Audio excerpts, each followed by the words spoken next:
Hello. Thanks for joining us tonight here for the screening and discussion of the documentary Muhammad Ali, which was created by Ken Burns, Sarah Burns, and David McMahon. And it premiered in September. My name's Katie, and I work here at KEET-TV, and we're going to have a lot of fun tonight. I'm going to go through a couple of things before we officially start, just to make sure you understand how OVEE works. Let's talk about OVEE. It's a great platform, and a lot of you have already tried out OVEE before, but in case you haven't, we have the chat function, which should be it's on the side here. Chat function is great. You're going to use this to ask questions of our panel tonight. And if you have problems, I tried this out earlier on another discussion that I was watching. I had issues with my screen. So if you have issues when the video is playing, try hitting your refresh button and then have patience. I did not. So I manically pressed the button a lot, but that's a way to hopefully make it work for you. But hopefully everybody will have a good time with this. Also down below, there's some emoticons that you can use, which, you know, if you have a feeling towards something, please use them. And right now, why don't you try it just to see how your computer's working? Go ahead and type in an emoticon and tell us where you're at right now. Like, where are you sitting? Are you in Eureka, McKinleyville, in your chair? Go ahead and try it out right now so we can see if it's working. And you can tell us. Go ahead and chat if it's not, if you're having issues and you can't hear me. So those are basically the things. So use the chat tonight to ask questions. We're going to start with a film first, which is a screener of the 8-hour series. It was 4 parts, 8 hours. And they take different segments from the series and put it into this 25-minute film that we're going to watch tonight together. So it's going to be really fun, I think, for you. And if you haven't seen the series yet, you can go to pbs.org/Ali, and you can still watch it online. It's a great series by Ken Burns and Sarah Burns and David McMahon. Some other things I want to tell you about before we get started is that we are also, KEET has partnered with Ink People Center for the Arts, Word Humboldt, and the Humboldt County Library to bring you a variety of events that we've been putting on for a couple of months now. And we have another event coming up. It is the Stand Up and Be Counted Art and Poetry about Muhammad Ali. This is a 13-year-old who created this for us. And we ask that you use quotes from Muhammad Ali or one of his 6 core principles, and honestly, anything that inspires you about Muhammad Ali, we will most likely accept. So the deadline for submissions for the art and poetry is coming up on Friday, November 19th. And if you have any questions, you can contact me or the Ink People Center for the Arts. The link for that is inkpeople.org/Tuxford Gallery. And I think that's all I have to say for that right now. And you know what? Ron's here with us. Ron, I know you have a few words. I'm so excited for tonight. I'm very excited too, Katie. And I just wanted to sort of set a little context as to why we're here tonight and what we hope to accomplish.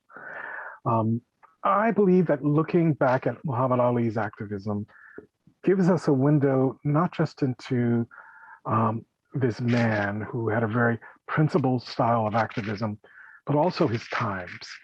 And my hope is that as we look at this person who's dedicated his life to a very unwavering love of Black people, to a loud and unapologetic insistence on respect for talent, hard work, and accomplishment, and his ability to really unnerve the world by his personal promotion of the power and grace of Blackness, that by looking at Ali, we're hoping to not only gain insight into him, but also what were the times around him and what motivated him.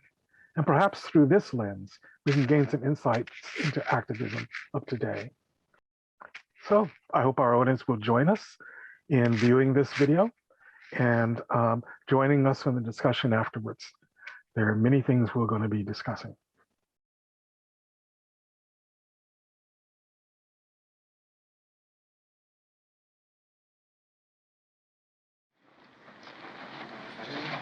You want some breakfast? I want some cornflakes. Can I have some of your cornflakes? Oh, I don't want none. I won't take none. I won't take none. I won't eat none if you don't want to. Ooh, look at that pretty horse there. Is that a white horse? See? Oh, now stand up. Look over there. Stand up. You got to stand up over that building. See the big one? There he is.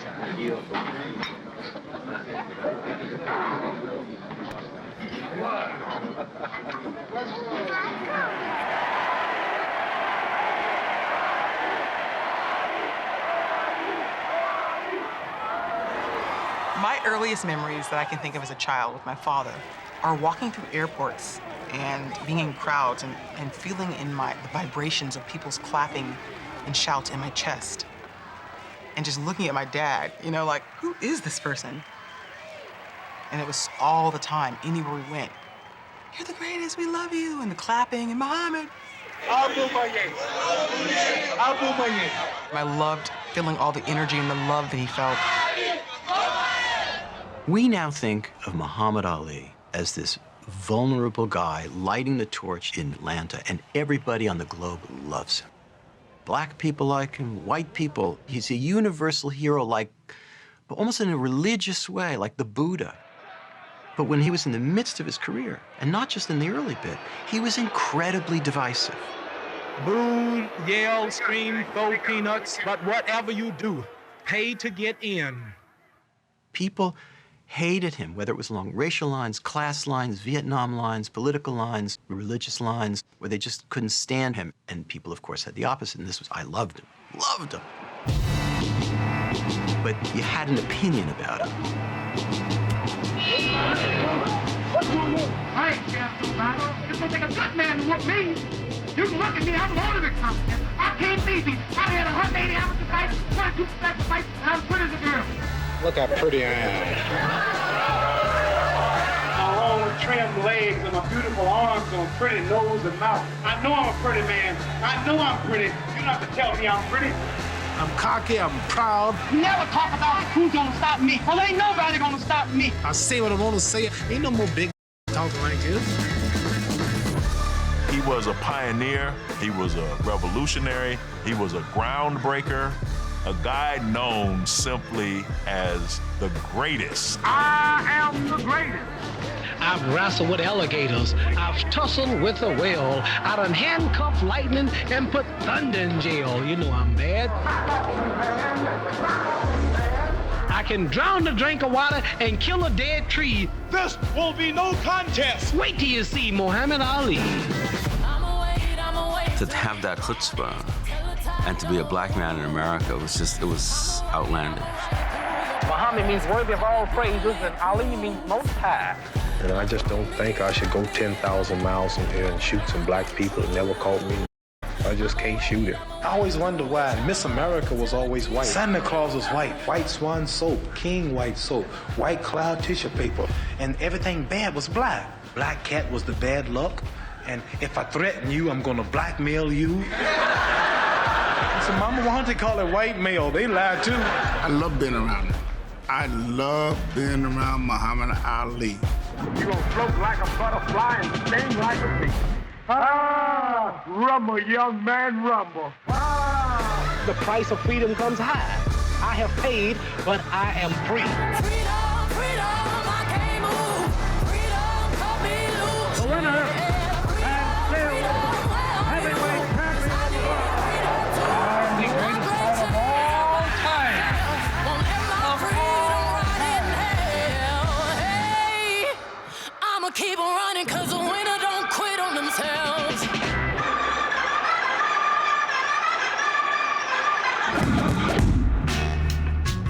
He called himself the greatest, and then proved it to the entire world.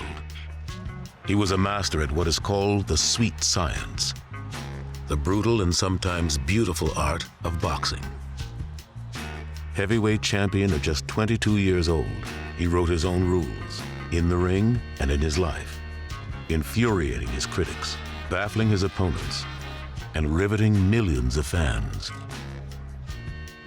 At the height of the civil rights movement, he joined a separatist religious sect whose leader would, for a time, dominate both his personal life and his boxing career. He spoke his mind and stood on principle even when it cost him his livelihood. He redefined black manhood, yet belittled his greatest rival using the racist language of the Jim Crow South in which he had been raised. Banished for his beliefs, he returned to boxing an underdog, reclaimed his title twice, and became the most famous man on earth. He craved adulation his whole life, seeking crowds on street corners, in hotel lobbies, on airport tarmacs, everywhere he went, and reveled in the uninhibited joy he brought each adoring fan. He earned a massive fortune, spent it freely, and gave generously to family, friends, even strangers, anyone in need. Service to others, he often said, is the rent you pay for your room here on earth. Even after his body began to betray him and his brain had absorbed too many blows, he fought on, unable to go without the attention and drama that accompanied each bout. Later, slowed and silenced by a cruel and crippling disease, he found refuge in his faith, becoming a symbol of peace and hope on every continent. Muhammad Ali was, the novelist Norman Mailer wrote, the very spirit of the 20th century. I'm always gonna be one black one who got big on your white televisions, on your white newspapers, on your satellites, $1 million checks, and still look you in your face and tell you the truth and 100% stay with and represent my people and not leave them and sell them out because I'm rich and stay with them. That was my purpose. I'm here and I'm showing the world that you can be here and still free and stay yourself and get respect from the world.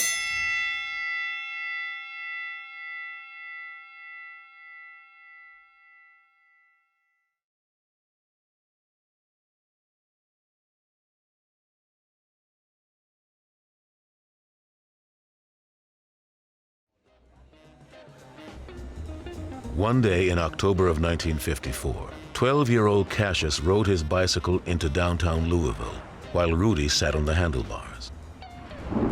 It began to rain, and the boys took cover in the Columbia Auditorium, where a home appliance show was underway. After the rain stopped, they emerged to find that the bicycle was gone. He had a brand new Schwinn, a beautiful red bicycle that he shared with his brother. And he went running around looking for his bicycle and then ran back into the community center asking for help. Someone told him there was a police officer in the basement.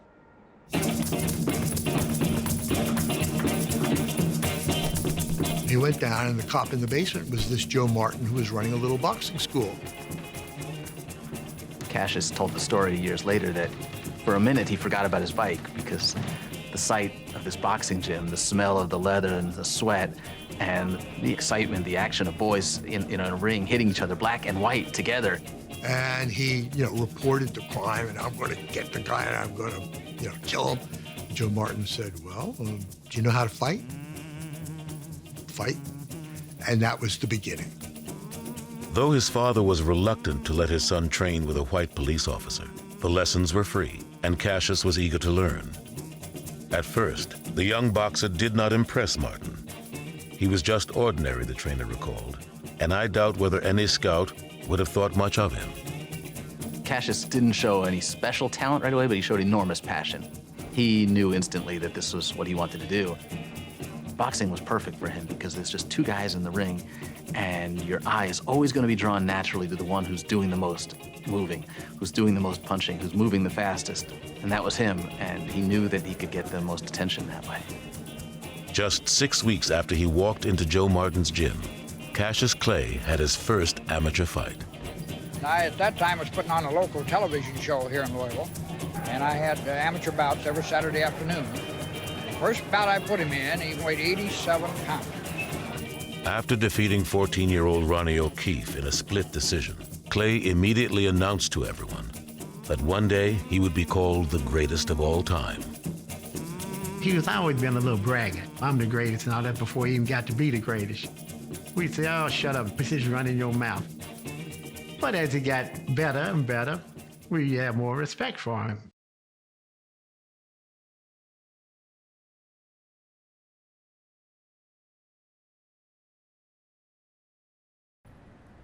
After 4 fights abroad, Ali's promoters had finally managed to secure an American venue, the Astrodome in Houston, Texas, a brand new and first of its kind domed stadium dubbed the 8th wonder of the world. Ali had agreed to fight Cleveland Big Cat Williams, an Army veteran who'd once been shot by a police officer during a drunk driving arrest. Williams had knocked out 51 of his 71 opponents. It would be the largest audience for an indoor boxing match in history. I think his masterpiece is with Cleveland Williams. That's Picasso, right? That's Baryshnikov, right? That's Miles Davis. He throws like a 10 punch combination. He's going backwards, man. Now look, I don't know how to define that. I'm not a scientist, but like that kind of like, artistry will never be seen again. When he did that, it looked effortless. And it looked like he came out the womb doing that. Introducing a new move he dubbed the Ali Shuffle, he peppered Williams with jab after jab as the big cat struggled to land a single punch. Ali floored his challenger 3 times in the second round. It was a 2-fisted assault of vicious effectiveness, wrote frequent critic Arthur Daly, who declared that Ali had won over all the doubters. A minute into the 3rd round, the referee ended the fight.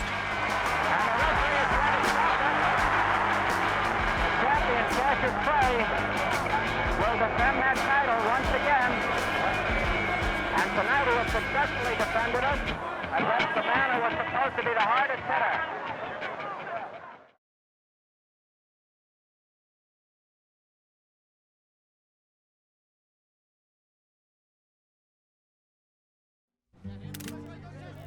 Two weeks later, an all-white Houston jury found Ali guilty of refusing the draft.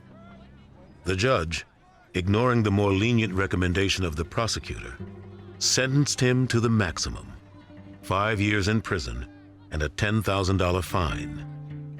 And he would have to surrender his passport. Ali's lawyers immediately filed an appeal, prepared to go all the way to the Supreme Court if necessary, a process that could take years.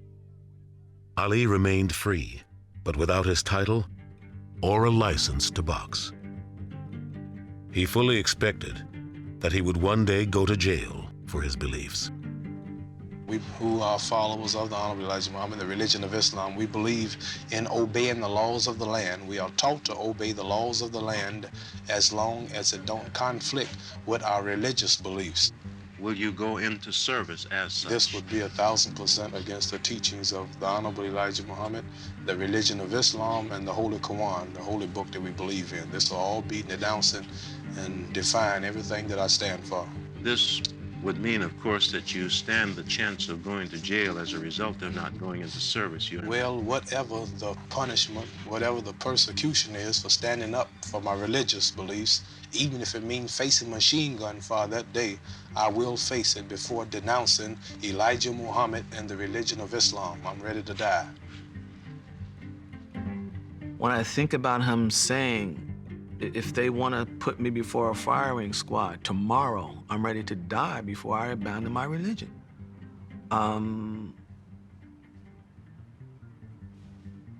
That's it. You can't teach that kind of thing in lectures, in books. That kind of thing has to be modeled. And models turn into traditions. And traditions provide people with the mechanical memory to do the right thing. That's what Muhammad Ali represented in that moment.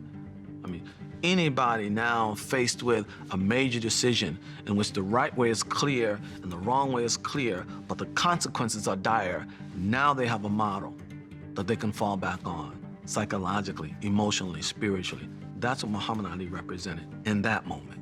And that, to me, that moment will live on forever.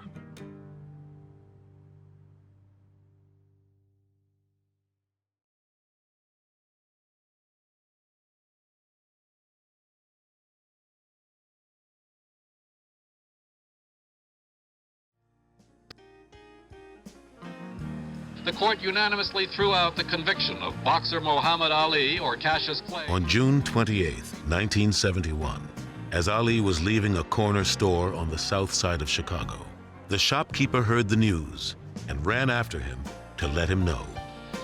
Well, I was on 78th Street on the south side and just bought me orange in a grocery store, and the grocery owner came out and grabbed me and hugged me with tears in his eyes, a little black fella, and told me that you've just been vindicated and you're free. 8 judges all voted in your favor. And he just hugged me and squeezed me. And How do you feel about our system now? well, I don't know who will be assassinated tonight. I don't know who will be enslaved or mistreated. I don't know who will be deprived of some other justice or equality. So I can't say nothing. All I can talk about is my case. And I'm thankful that the courts recognized my sincerity and my beliefs in this case. Oh, it was so beautiful. Oh, it was beautiful. I cried because I was so happy. My brother was facing a prison sentence. If he was found guilty, he wasn't found guilty. They let him go. He was right. The Supreme Court said he's right. It's just so beautiful. It shows there's a God. It was easy for him. It was easy. You know why? Because he knew in his mind he was doing the right thing. Do the right thing in life, you're happy. Don't worry about what people say. Do what you think is right. Somebody asked me once in high school, what do you think about the war in Vietnam and maybe going over there and fighting? And I said, listen, I can't see any reason I'd be shooting these Vietnamese men and women. Why would I be doing that? Why would I go there? Why would I support that? I thought it was my own thought. That shows how powerful Muhammad Ali is. It was a thought that I had gotten from him, but I didn't even know I got it from him. When he says, no Viet Cong ever called me, I mean, somehow that got into my head, but not on purpose, not consciously. And that's a real leader. He influences you, and you don't know what's happening.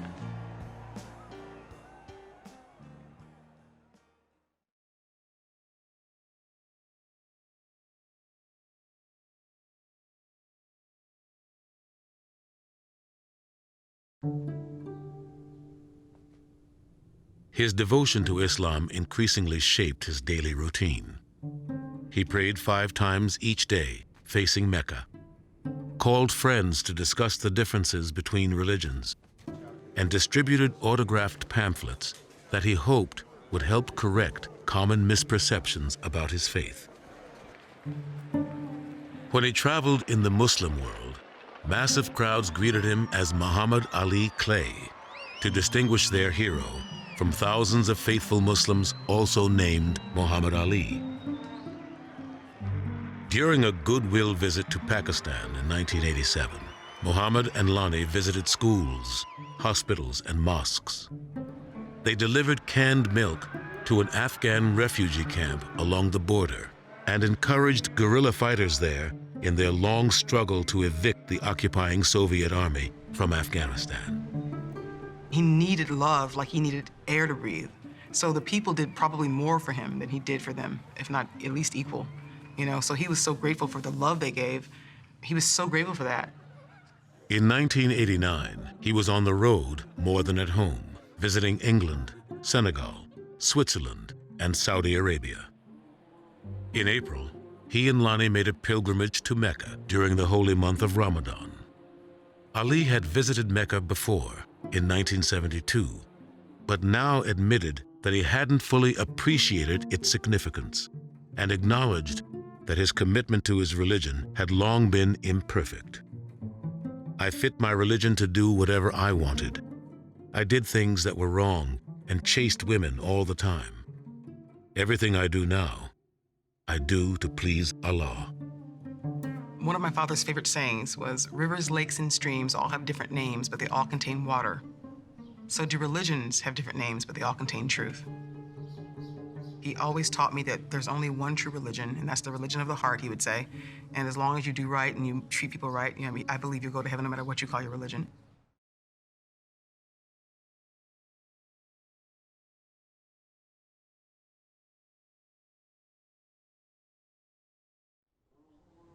Ali, late in life, talked about this tallying angel, he called it, that there was an angel up there who counted all the good things you did in life and all the bad things you did in life. And if you had more bad things than good things, you were going to hell. And he had a very vivid impression of what hell meant.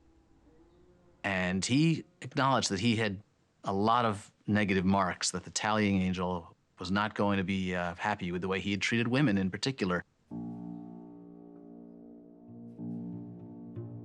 30 years after Ali first faced Joe Frazier, a reporter asked him about their long-running feud.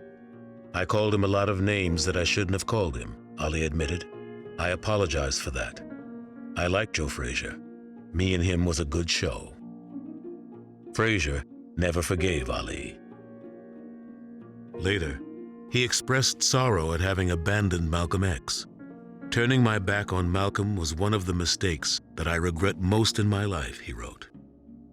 I wished I'd been able to tell Malcolm I was sorry, that he was right about so many things. Daddy evolved, he became better. And Daddy said that I'm bigger than boxing. That meant boxing was this much. His evolution into the person he is today is way bigger than him just boxing. And I think he knew that. And he carried it with him. His love. And he gave it to every single person he met. And I think that's beautiful. As the 20th century came to an end, Newsweek, Time, and Sports Illustrated all named him Athlete of the Century. In the days after the terrorist attacks of September 11th, 2001, American Muslims were the victims of hate crimes simply because of their faith. I am a Muslim. I am an American, Ali responded. If the culprits are Muslim, they have twisted the teachings of Islam. Whoever performed the terrorist attacks does not represent Islam.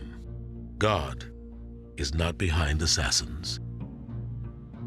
What I hope is that Muhammad Ali will be a constant reminder to America of just how thoroughly American a believing, practicing, sincerely committed Muslim can be. Whatever one's background is, Ali belongs to America, all of us. And I think that he belongs to all of us because he affected all of us. And I hope that that's part of the legacy that he will leave, that America won't forget Ali as this American Muslim with equal emphasis on American Muslim. On November 9th, 2005, President George W. Bush presented Ali with the Presidential Medal of Freedom, the highest civilian honor in the United States. That same year, the Muhammad Ali Center, a museum dedicated to his life and legacy, opened in Louisville. Muhammad Ali was an activist who fought to reach us a certain way and to move America in a certain way, and to move individuals in a certain way. I'm going to take this path. I believe that I'm right, and even if I'm not right, I'm still me. And to be able to follow that, and to know that there was going to be an enormous price to pay for that, and to have that be generational, to have that live on beyond you is extremely valuable. Everything that he did couldn't be undone.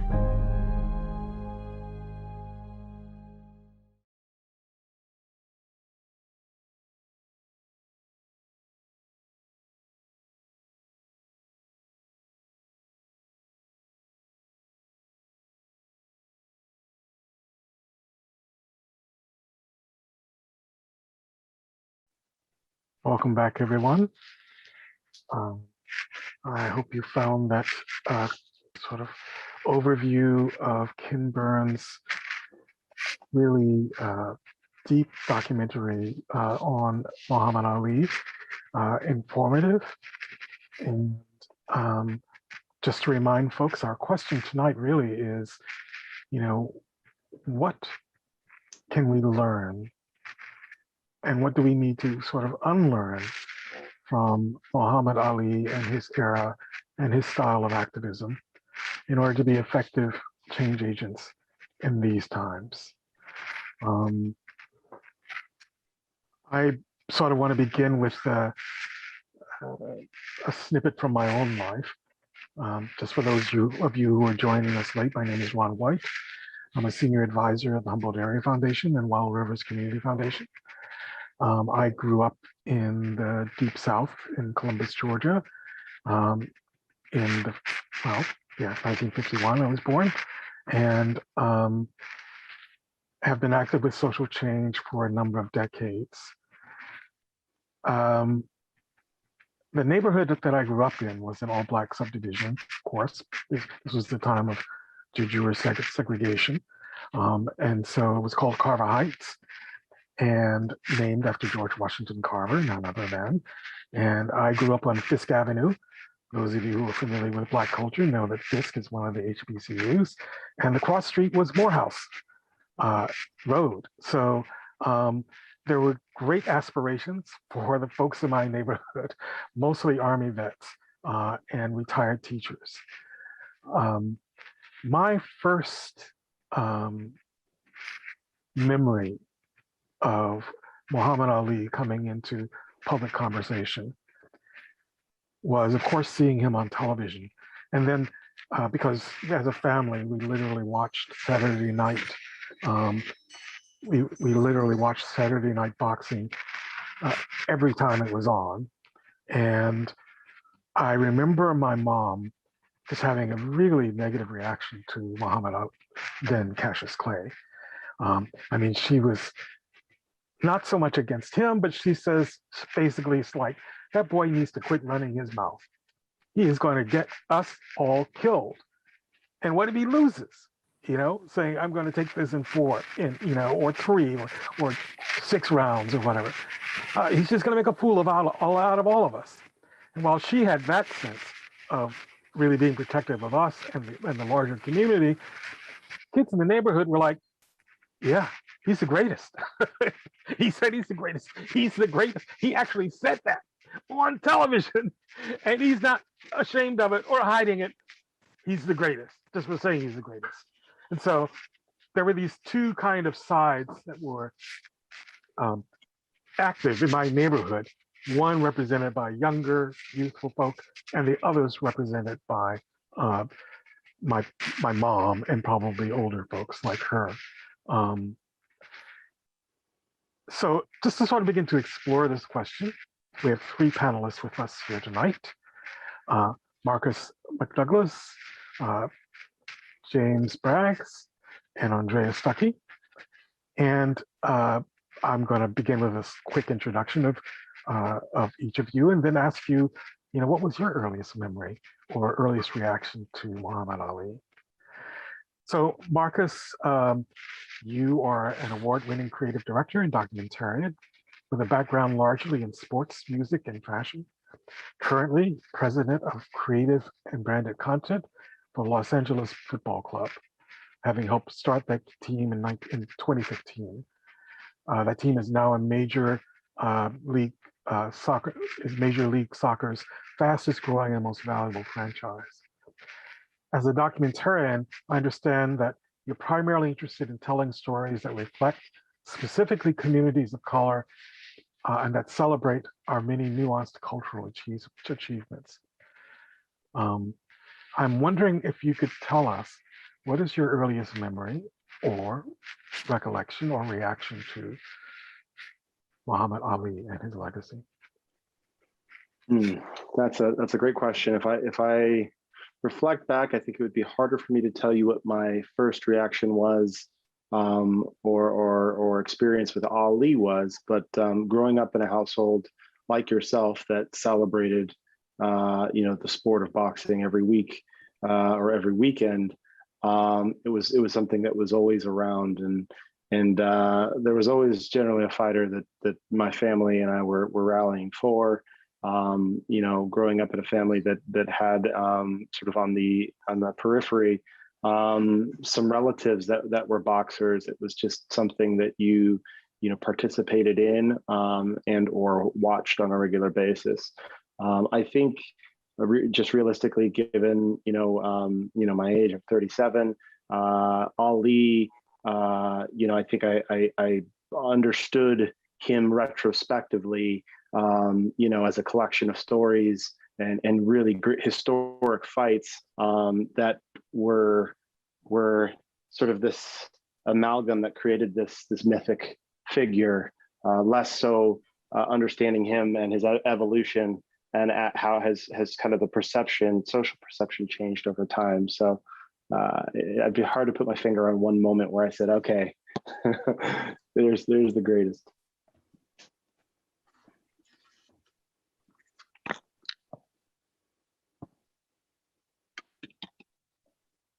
You're on mute.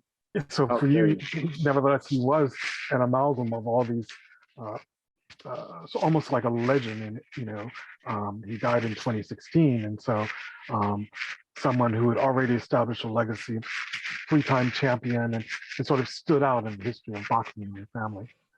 So Aundrea, just to say a few words about you, I know that you are the founder and director of Youth Art Will Succeed, a local organization dedicated to healing racism through art and healing arts. You're also co-founder of Aya Wellness Village, a Dreammaker project of Ink people, and that will serve as an Afrocentric eco-village. Aundrea is dedicated to utilizing her unique skills as a fellow artist, healer, and advocate to do her part in creating a more loving and socially just environment for the Black community. Aundrea, how about you? Do you have a memory or thought of your first encounter with the image or legacy of Muhammad Ali? Yes. Hi, Ron. It's a pleasure to be here. First of all, I guess I would say that my first encounters with Muhammad Ali were definitely when I would see, as a young child, a picture of him just, looking really fierce with his boxing gloves all sweaty. And, usually there would be some kind of a slogan, and I didn't really have much of association with it because we weren't really a family that watched boxing a lot. But my stepfather, he, as a proud Black man, he would definitely quote from Muhammad Ali. And he was really serious about, just being respected as like a military man. And so if there was ever some sort of a dispute or something like that, he would kind of joke, but he wasn't really joking about like, all right, go grab the boxing gloves. And he would have boxing gloves hung up right there. And so essentially what I took from these just kind of associations was just that like, wow, like Muhammad Ali was 1, powerful, 2, demanded to be respected, and 3, was an inspiration to Black men all across the United States and the world to rise up in their power, to be respected, to demand respect. And in that way, he was just this figurehead of not just an ideology, but as a demeanor that you could carry as a Black man, particularly, or a Black woman, but mostly Black men. And I definitely looked at him as somebody to be revered and feared and respected because of that. But yeah, it wasn't until later on that I actually learned more about his activism and the amazing things that he did to aid to the civil rights movement and to empowering Black communities all over the world. Someone to be revered and feared as a Black man. Thank you, Aundrea.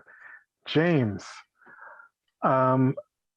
listen to say a little bit about you. You received your MA and BA from HSU, MA in social science and a BA in social science education, right here in Humboldt State University. You are a student of social movements. You have a background in community organizing, and over the years, you've developed a deep appreciation for community-based collective research methods, popular education pedagogies, and collective leadership practices.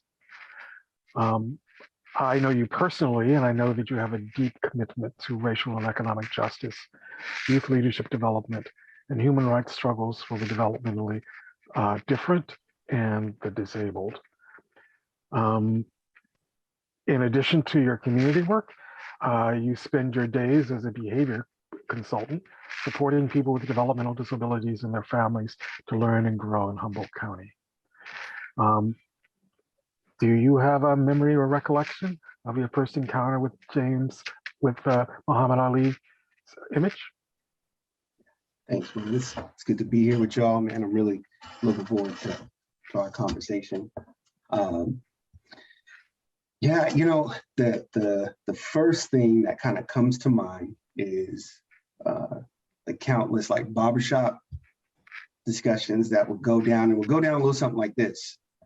Someone would say that Mike Tyson was a bad dude. And then there'd always be somebody jump in and be like, nah, hold on, young blood. Muhammad Ali would have whooped up Mike Tyson, right? And that, it would usually go something like that, right? And so my kind of association with Muhammad Ali definitely has its roots, its connection with like the conversations I've had with my father and uncles and brothers in the community, and in the way that they kind of positioned him as an athlete that was like beyond just skillful, but was an artist in all dimensions, right? That he so much so that he could express his art with a swag, that with a bombast, right, with a flamboyance that only very few can do, right? And so I think like always when I think of Muhammad Ali, man, my kind of initial reaction is like, I can't help but think of all those instances on the basketball court when my friends they believe that they got that much art and they're talking mess. And they feel like they're so, good on the court when they're not sinking their three. and right, all those instances where, folks are trying to channel their inner Ali, right? And the joy and the laughter, right? And sometimes hurt feelings, right? that comes up when you get kind of smacked in the face by reality. So anyway, that's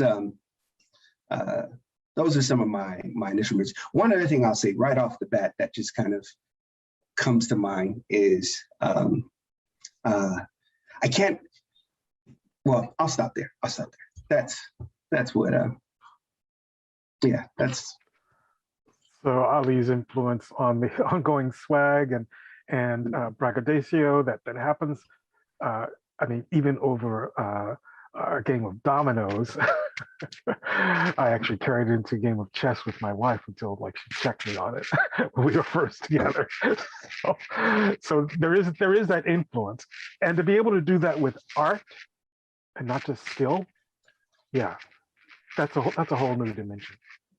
So let me just sort of begin this discussion then with what are the 2 or 3 aspects of Ali's activism that speak out to you most and why? And Marcus, do you want to kick us off? Yeah, sure. I think, I think one of the things that I'm most interested about Ali is in his activism is that, he became an activist in a way by first and foremost speaking his truth and sticking to his truth. When he opposed the draft, being drafted into the Vietnam War, initially he wasn't trying to tell others not to join. He was merely saying that it wasn't right for him and it was against his religious principle. And so I think, I'm inspired by someone who's willing to, ultimately stick so strong to their own personal beliefs that it ends up turning out to be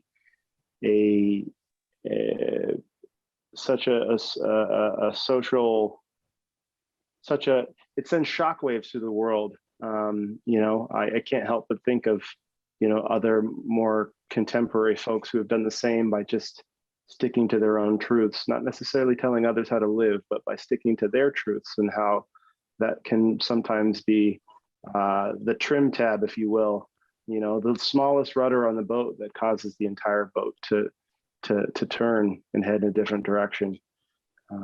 So I think that, is really one of the most important elements to me. I also think that, the way in which he utilized a medium like boxing, one of the very few mediums where at the time, a Black man of his background could actually have center stage in the world and, have such an audience, that he utilized, that sport to take center stage and to speak for those who didn't have a voice, I think really resonates with me as somebody who works in sport. I wonder if anyone has any reactions to this idea of his sticking to this truth for himself, not as necessarily setting an example for others, but it ends up becoming an example for others because of sort of the steadfastness, the purity, you could say, of his belief. Yeah, that's something that really has amazed me as far as a couple of things about his activism and his career that really sticks with me, is just that he upheld this demeanor, this bombast, as James had said, in his character from day one. He was completely outspoken during a time where it was very, very unheard of for a Black man to be so brash about his confidence. It's not just that he was confident, it was that he was relentlessly himself with his confidence about being Black. And that's right there. What really amazes me is there were no other examples of that type of mentality or behavior that was that unabashed. So that came from inside of him, from some place deep within his own psyche, his own spirit. That's what I think I would say, his spirit. It's just something that was a part of his personality that I think is just, whoa, you know what I mean? Like to uphold it on a consistent basis, even before he wasn't even nothing. He wasn't even a good boxer. They said talked in the documentary about how he was no probably nothing to look at, in his youth, when if somebody would have came and seen him box in his first couple of months boxing, they would have just looked right over him. But because of his faith in himself, his unyielding faith in his own ability, he began to speak into existence who he was and what he wanted to be with 100% assurance in believing it. So it's not like he was just talking all this stuff. Something deep down inside of him truly believed it, and he rose up to match that, didn't back down, didn't give up. And so then that became activism. It became a message for the people. And so for me, like that leads into the second thing for me, which is that we all think that activism these days is going up, standing up and talking about what we believe in, or going and giving something to the Black community. But it could truly really be as simple as finding your lane in something that isn't traditionally what a Black person would do, and really having faith in yourself, loving your life. Because what is racism? You know, racism is anti-Blackness, and you know, we don't want you here, and Black is bad. Black is a bad word, you know. So anything you do while doing it excellently, with just vibrancy, loving yourself, and just really shining and follow your dreams. Anything you choose to do, shining your gift that you 100% believe in, is activism for yourself, for your community, for your own perseverance, for the culture. Okay, so you know, for the culture. Yeah. I hear that in a sense. Believing in yourself, living fully into your own spirit of who you are and what you can be, is a form of activism, and is a form of resistance, and a form of building. James, what do you think about this question? Living in your spirit. How important is it in terms of activism? How important was it for him, and how important is it today? Yeah, you know, I think the thing that comes to mind is that there's a segment in the video where I think he's sitting in a restaurant. It's like one of the earlier clips, and he's saying he's real kind of worked up. He's sitting down and he's saying, "I'm not leaving. You know, I'm not selling out. I'm here." And at one point he said, to bring joy to my people, you know, to let them know that they can be free now, right now. It was a piece that really really stuck out to me. And this, you know, this kind of point of like, you know, speaking your truth, like living your truth, right? And what that can mean for others, right? How you know, living your truth can have resonance, right? And that resonance can quite literally affect the vibration of others, man. Like can send out a different kind of tune, a different kind of rhythm, right? To dance to, right? And so,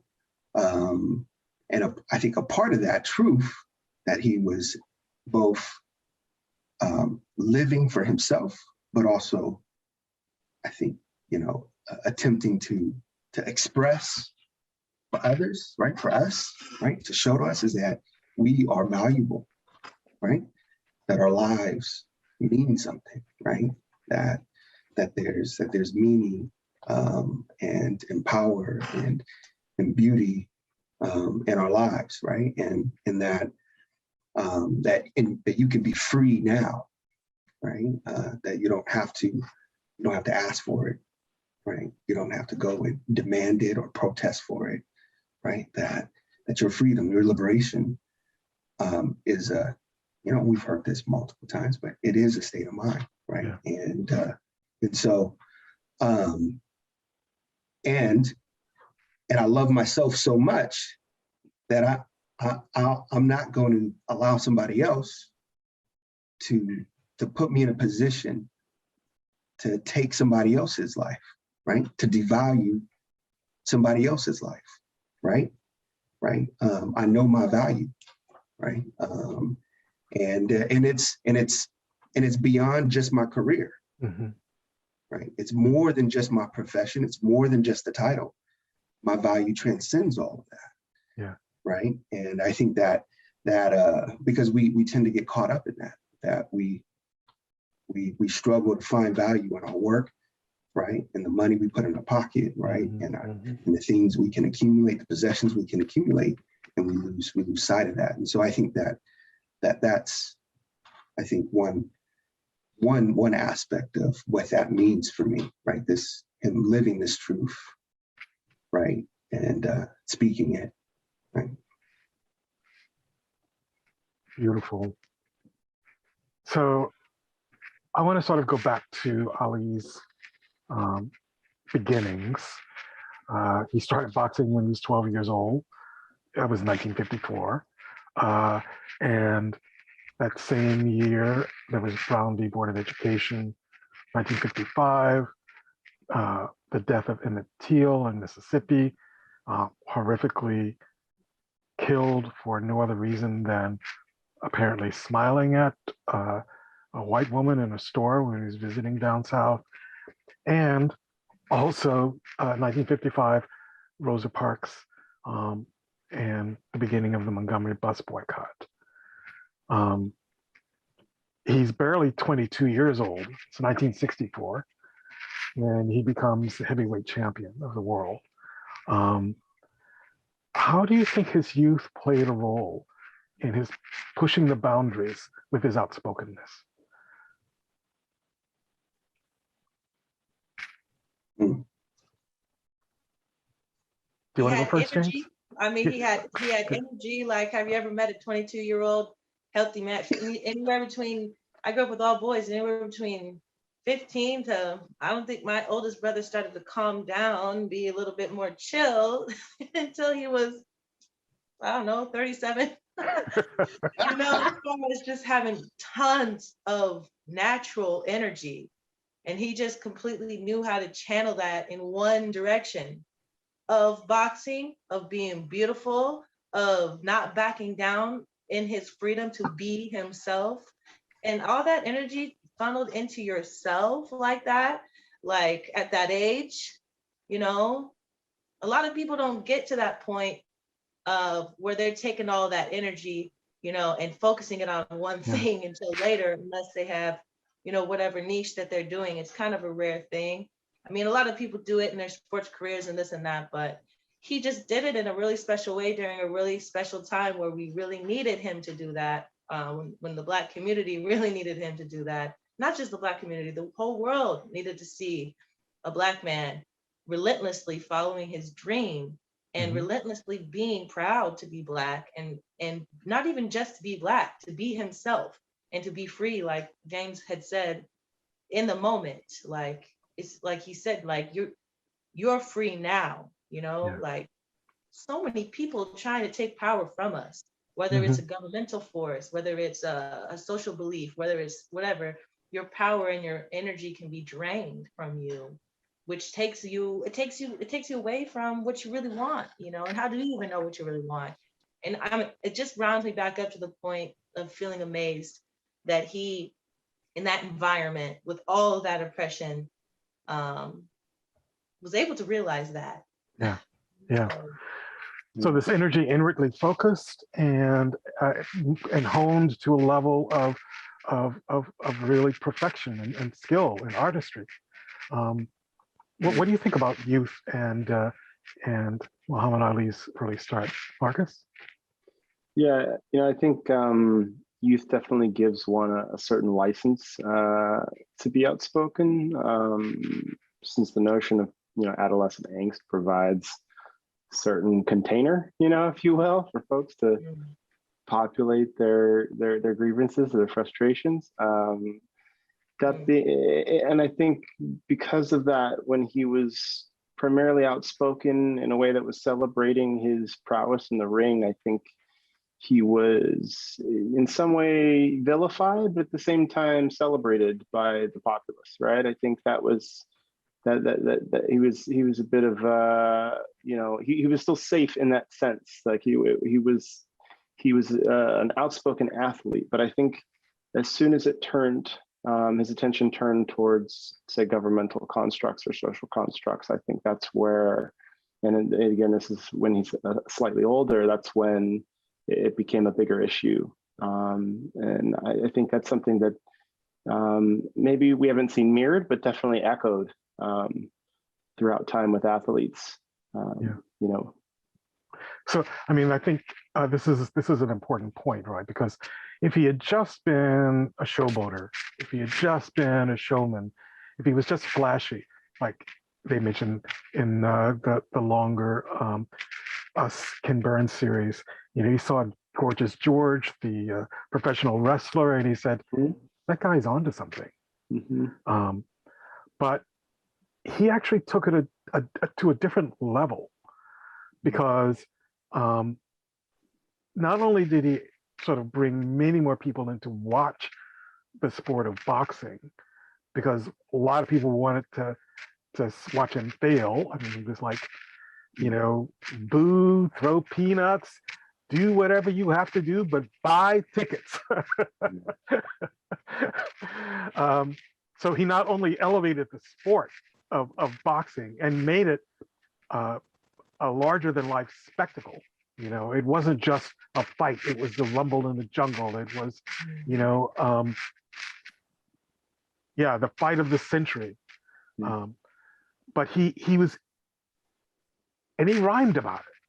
And, you know, I can drown water. I can kill a dead tree. You know, wait until you see Muhammad Ali. So it's like there was irrepressibility of this spirit of youth coming through art, skill, boxing. What do you think about this, James? Yeah, you know, two things kind of just come to mind. One is just real quick back on the youth piece. I can't help but the word that kind of just jumps out to me is just audacity. And for those who, you know, who've spent time working with teenagers, man, you know, there's audacity is the word that comes to mind, right? Like to you know, but I think in his context,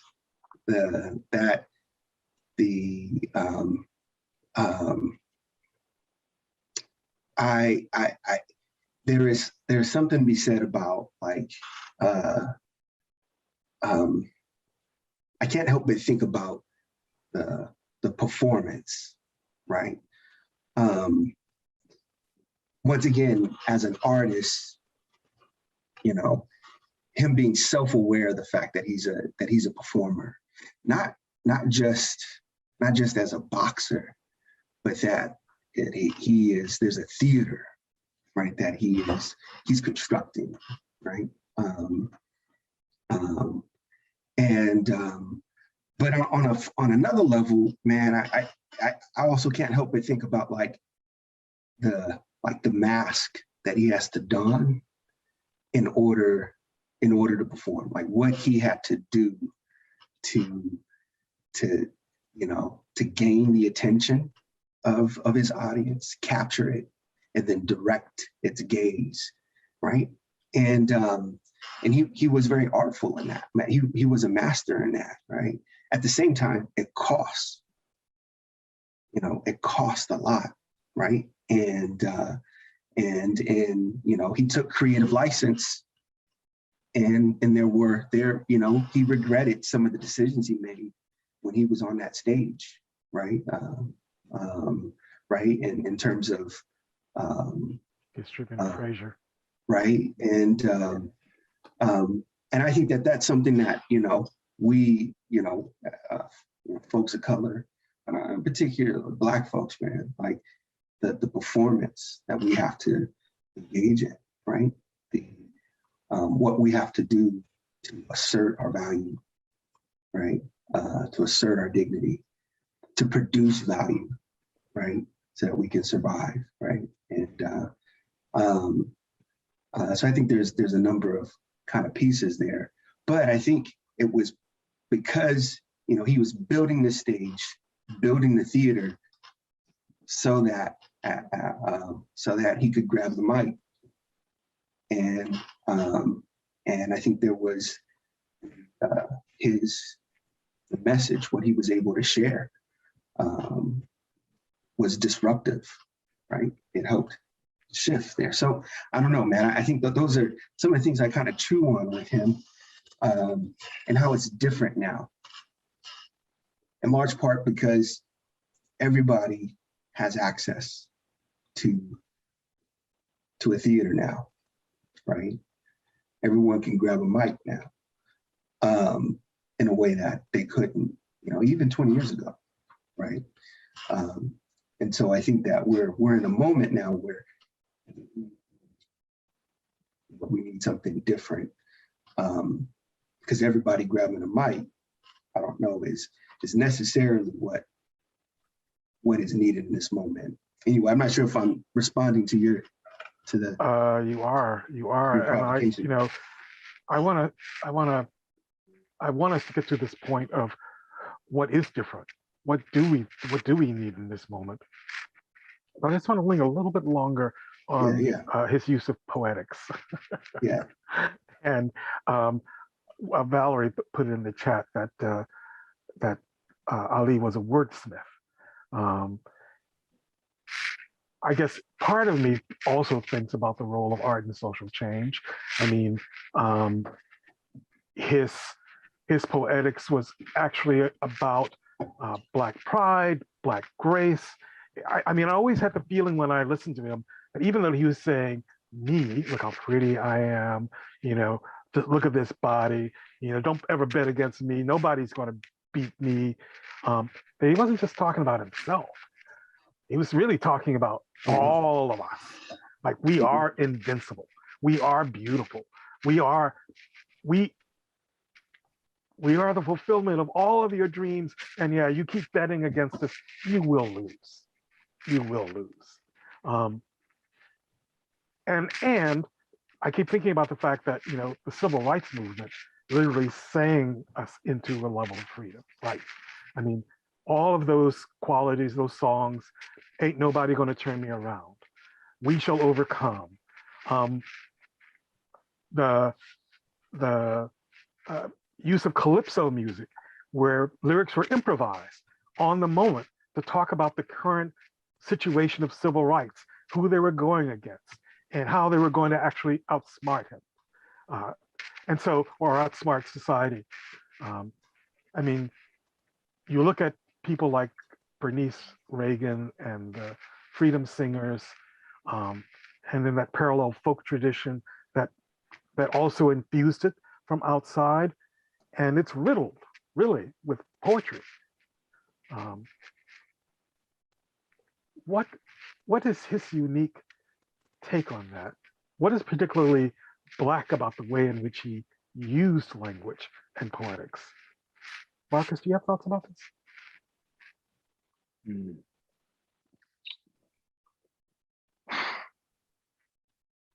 What's unique about it? I might have to pass on that one unless someone else has someone else wants to go first. Anybody else? Yeah, I would like to speak on that. I love using art and healing arts as activism. And I think that the big thing about the way that Muhammad Ali took his rhyme schemes and used art and spoken word in his stage presence or persona was particularly Black or Afrocentric, in being that, go back to the motherland. How did we teach our young? How did we teach our youth? How would we congregate? It was always around song. It was always around the folklore that we would share. And when you would get to the part of the story where you were expressing it, fight like a butterfly, sting like a bee, like we used words of power, we used words of rhyme, words of conviction, song, harmonies, drumming, anything vibrationally that would seal in those messages of truth so that they would reverberate. Like that, it creates energy when you use sound and rhyme scheme. And these are just truths that are in our DNA, baby. Like, it's in us. That's why we love culture. That's why we love artists. Like, we lead culture. That's why everyone imitates us, because, I mean, whether you all, I don't know whoever's watching this or whatever believes this or not, but, science proves it. Life originated in Africa. The oldest DNA we can find is of a Black woman. And it's not just African culture, we're just the leaders of it, and it's spread throughout the world. Every indigenous culture relies on music, rhythm, sound to share stories. And so he just started sharing a story in a time that hadn't been heard in a long time in the part of the world that he was telling it, under the circumstances that he was telling it, or in the way that he was telling it. So it exploded. So that's really my take on that. And I do see that a lot of the really, really effective, and when I say effective, I mean the messages that have resonated throughout time and have been longer lasting are those who have used their gifts of art, oration. You know, Martin Luther King Jr., when he orated, when he would do his speeches, you know, he would sing them out, you know, he would reverberate them, and he would use certain speech patternings as well. You know, even to examples as modern as Tupac, you know, the way that he put his messages with the confidence he used, and the beats, the rhymes, the way he delivered things made you remember everything, made you, like, you couldn't help it. Like, you didn't, maybe you didn't even want to like him, but you would remember, you know, like, you remember those things when you hear them, when they're delivered a certain way. So that's what makes it art, in my opinion. And it's just in our DNA, it's what we're made of. And when you're, even if you're not an artist, it's a cultural thing that Black folks value, that can't be and won't be taken away from us. And it's what got us through slavery. It's what got us through the harshest of times. You know, we would sing those songs, we would encode our messages, and we would move people. They would drive by the plantations, then they would hear our mourning, our weeping, our joy, our relentlessness. That had an effect on people. Yeah, yeah. Any other thoughts about this? Yeah, I mean, you know, the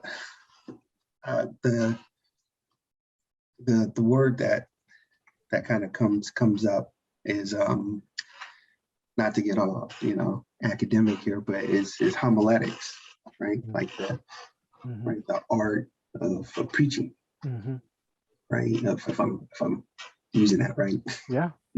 And there's, you know, the cadence, the rhythmic kind of like, you know, like Sister Aundrea was speaking to, right? And so I think that he you know, he was just an expression of this tradition. And its, you know, and its potency, right? You know, I can't help but think of when I listen to Muhammad Ali, and once again his audacity, his bombast, right? The mess talk and all of that. Like you can't help but see the roots of hip hop in it, right? And we know where that's gone, right? It's become a global phenomenon, right? We got cats in Korea, in Japan, you know, in Russia, you know, like every place on the planet is familiar with hip hop, right? And it's taking it on in their own way, right? And I think that there's something to be said about that, right? About the way that word moves and circulates through people, right? And how fast it moves, right? And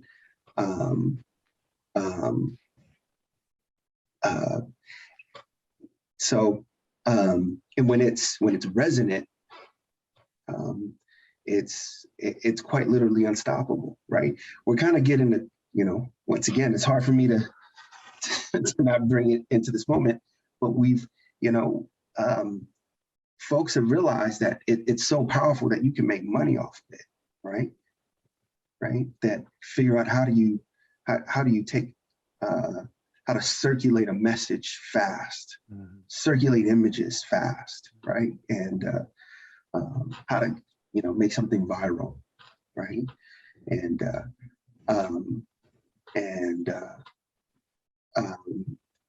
anyway, I think that, you know, like my brother, I don't want to, we were talking earlier, Marcus, you would mention that you made, I thought, which was a really interesting point about how about Ali and being the first kind of, you know, creators of memes, which I thought was really interesting, got me really thinking. Do you have thoughts about this, Marcus? Yeah, I mean, to put some context to that notion, it's just that, if a meme is a short, sound bite or string of words or an image, containing words that's catchy and that has a lot, a sense of virality, that Ali was using language at a time to reach global, stickiness, if you will. He would say, these catchy phrases, and they would just kind of sit on your system, and you couldn't help but catch, probably even rhyme them out yourself. And so they just kind of lived with you, which, made me think of what you're saying about how, this tradition, this oral tradition, back to griot culture, right, was one of the only artifacts that we were actually able to carry across the Middle Passage, right? We weren't able to bring any physical artifacts, but what we did carry was our ability to tell story. And what we were able to carry across also was our ability to carry rhythm. And so that, our oral tradition along with our rhythmic tradition were ways in which we would communicate together, and to sort of collectively overcome our pains, collectively strategize in subversive ways, in the safety of whether it be the church house, which was actually one pretty radical space of early civil rights movement, or in this particular way, Ali did it in a ring. Ali was, when I see him move, I think of the candomblé, capoeira dancers of Brazil, who mastered this dance art, fighting, the subversive medium of fighting through dance. I mean, he danced around the ring. When he talked about that shuffle, so many folks saw him do the Ali shuffle and would, like in many sports, would consider it to be just flair for flair's sake. But Ali was a master, disguiser of tactics. I mean, really good boxers are, right? But he would draw your attention to his feet and throw a punch. So he was just, and he did that with such style. I don't think it had ever been seen before. So it was a bit tangential, but definitely resonate with what you're saying. It's right on point, because in a sense, all of his art was holistic, and the best of movement art is holistic.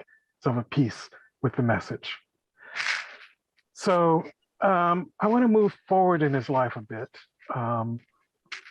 We only have until about 7:30, and I noticed some of our listeners are actively sort of posting cheers. You can, with the panel, look at those afterwards. But if you have questions in the audience, feel free to post those, and we'll see if we can get to them as well.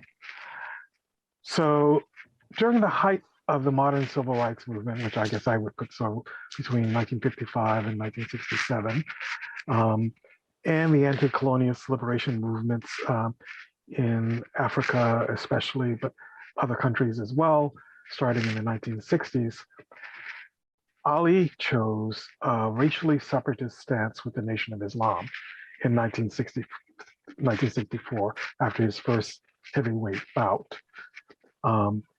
Just to give folks, again, some historical context here, George Wallace stood on the steps in Alabama and said, segregation now, segregation, then, segregation forever, something like that.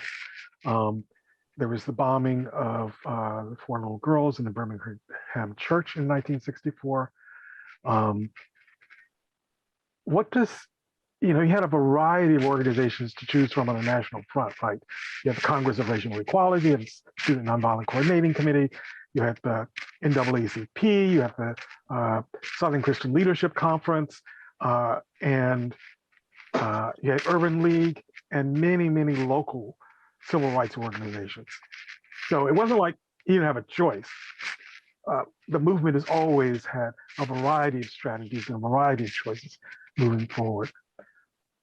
And yet he chose the Nation of Islam what does that say? You know, why do you think that that was a choice for him? What does it say about his times, and what does it say about our times? Is there still a space for Black nationalism in today's movement?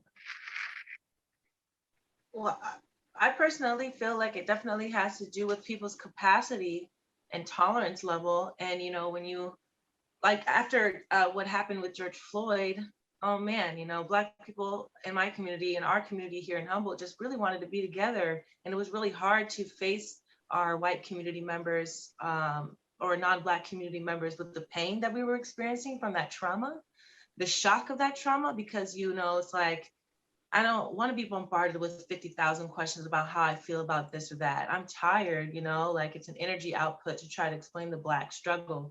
And so this feeling of just really wanting to be with our own people for once, especially after the severe severing of our ability to do so, you know, just reinforced by extreme violence and horrible acts against our culture, against Black folks. It's like, how I totally understand and can sympathize with the desire to want to isolate, to be separate, to want to go create Black towns and go back and go home and, you know, get away from the hate, get away from the threat or come against the threat in a more radical way even. However, you know, I feel like at the end of the day, it's very relatable to today because I see how isolation kind of reinforces ignorance and hate, because then the messages and the education, it just kind of perpetuates the problem, you know? Like one of the big issues here in Humboldt County is that there's such a low population of Black folks and Black culture and so much hate. And it's, I mean, I don't mean to say, oh, there's so much hate in Humboldt, but there's a lot because of the fact that there isn't a lot of Black culture here to counter those narratives. And so by Black folks leaving this area, you know, it would only make it worse, you know? So really, and today I feel like, especially in a rare situation like us here in Humboldt, it's a balance of withdrawing, taking care of ourselves, and then offering our gifts and our culture to participate so that we're not misinterpreted. You know, it's a dance. It's a kind of like a 2 steps forward, 1 step back kind of thing, because burnout is a real thing. Nobody lives their total life in the public square, and to be able to have a place of safety is, yeah, it's life-giving.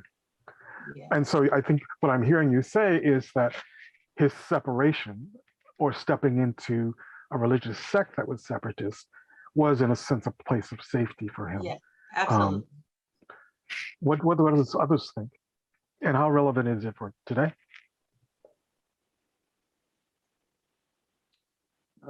You know, I think, you know, the fear of assimilation based on the prevailing notion of superiority and the complicit participation in a race caste system is pure ignorance and laziness. At the same time, the fear of assimilation based on, you know, a historic relationship with centuries-old practice of mental, spiritual, and, you know, physical oppression is a bit different, right? So I think in some ways he was a bit of a preservationist.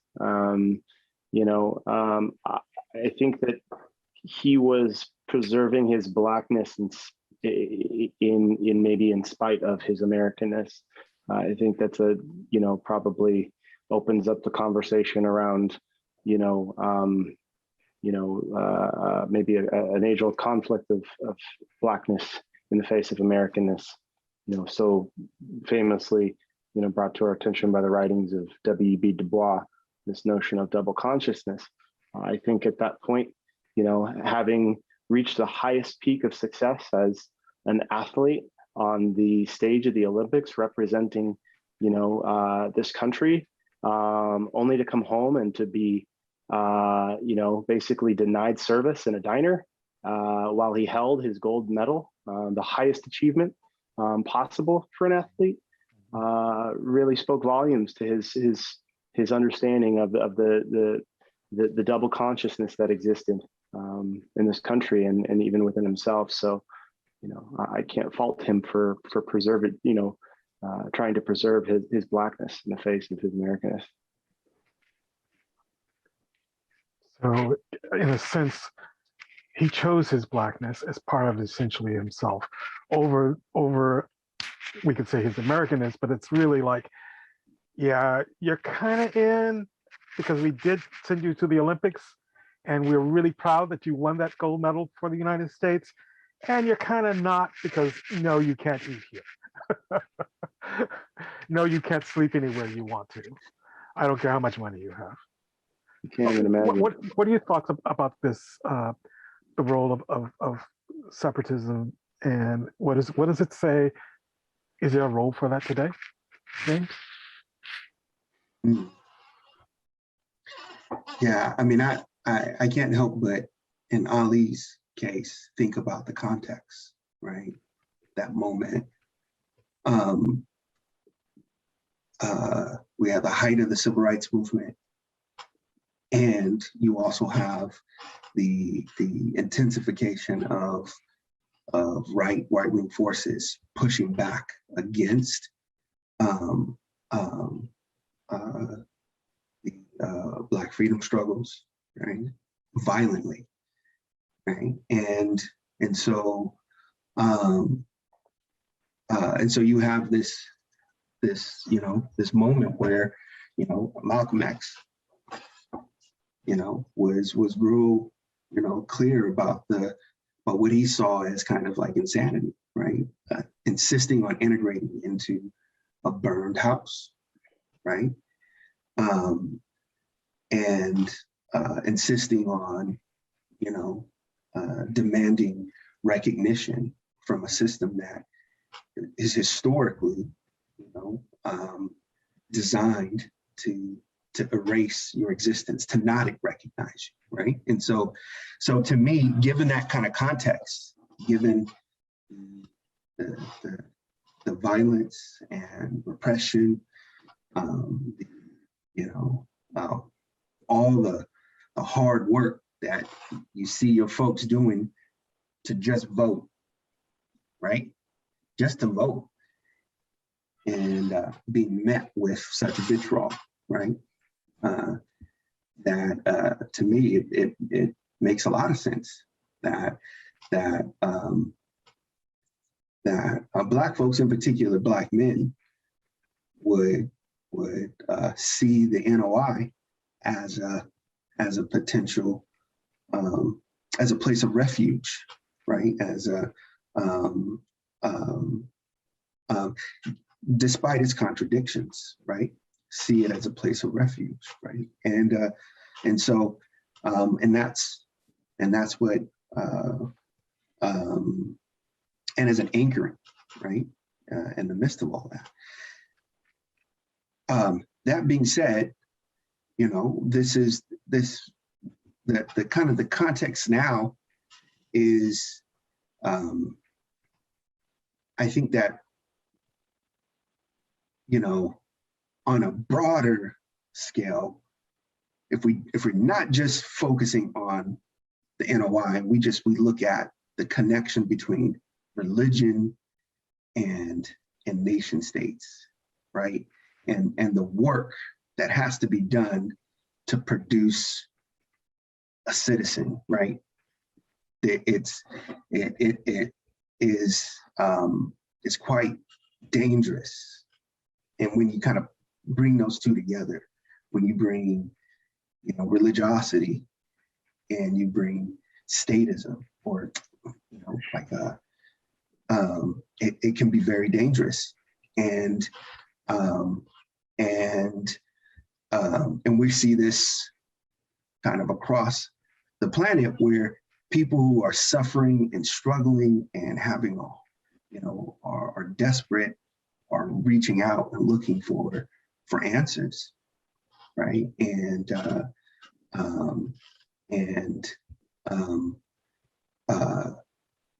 those, once again, the power of the word, man. A priest, a pastor, right, knows how to move you, knows how to resonate with something deep. And so I think that we're in a moment right now where we're experiencing deep divisions and religious institutions here in the US, but also elsewhere. It's happening everywhere, are instigating deep divisions, or amplifying the divisions that already exist, right? And it doesn't mean that on the flip side, I just want to make sure I'm not insisting that want to make sure I'm not being